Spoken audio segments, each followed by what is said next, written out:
एक गांव के पास एक जंगल हुआ करता था।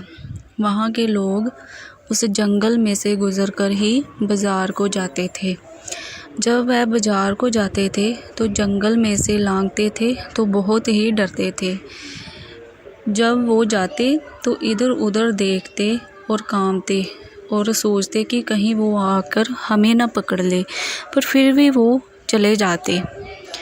एक दिन रामलाल भी जंगल में से होकर बाज़ार गया। बाज़ार जाते जाते उसे बहुत ही अंधेरा हो गया। वहाँ से कुछ सामान भी ख़रीदना था। जब वह सामान खरीद रहा था तो उसे और अंधेरा हो गया, पर फिर भी वो घबराया नहीं।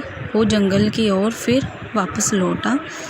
जब वो वापस लौट रहा था तो वहाँ एक लड़की उसके आगे आ गई। उसने सोचा कि यह कोई भूखी लड़की होगी, जहाँ कोई काम ढूंढ रही होगी। तो वो उस लड़की के पास आकर पूछता है कि तुम्हें क्या चाहिए, तुम वहाँ क्यों खड़ी हो अकेली जंगल में।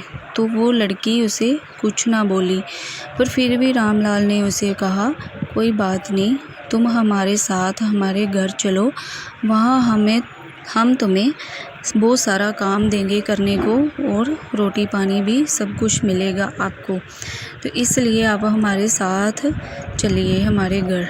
जब वह उसे अपने घर लेके गया तो उसकी पत्नी ने पूछा कि यह लड़की कौन है, इसे कहाँ से लेकर आए हो। तो रामलाल ने उसे बताया कि ये लड़की मुझे जंगल में मिली थी।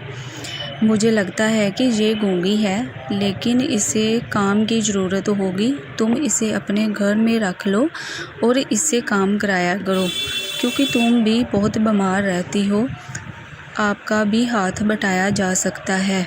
कोई बात नहीं, इसे रख लो, बहुत अच्छी लड़की लगती है।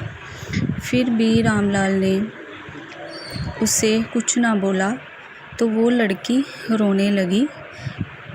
तो रामलाल ने अपनी पत्नी से कहा, कोई नहीं, तुम इसे अपने किचन में लेकर जाओ और इसे काम समझा दो। तब वह उसकी पत्नी उसे किचन में लेकर जाती है और उसे रसोई का सारा काम समझाती है, कैसे कैसे क्या करना है। तो वो लड़की उसकी पत्नी की तरफ देखती है। फिर रामलाल की पत्नी वहाँ से चली जाती है। तो लड़की ही एक चुड़ैल होती है।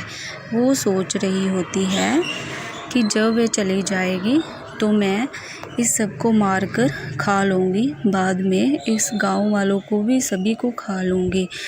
तो ऐसी बातें करते करते चुड़ैल ने सोचा कि अब मैं इन्हें जाकर मार देती हूँ। तभी वहाँ किसान की पत्नी छुपकर देख रही होती है और सब कुछ सुन लेती है। वो अकेली बात करती है कि इसे कैसे मैं मारूं, इस चुड़ैल ने तो सभी गांव वालों को भी खा जाना है। तो उसकी रामलाल की पत्नी ने सोचा कि इसे आग लगा देती हूँ, ये खुद ब खुद ही मर जाएगी। वह आग लगाती देती है उसे रसोई में और वह मर जाती है। फिर गांव वालों को बुलाकर सभी को बताती है कि ये एक बहरूपी बनकर हमारे घर में आई थी और हमें सबको मारना चाहती थी। सभी गांव वाले आके देखते हैं चुड़ैल को, तो बहुत सारी बातें करने लगते हैं और उसका धन्यवाद करते हैं रामलाल की पत्नी का कि तुमने हमारी जान बचा ली। सभी इकट्ठे होकर बातें करने लगते हैं।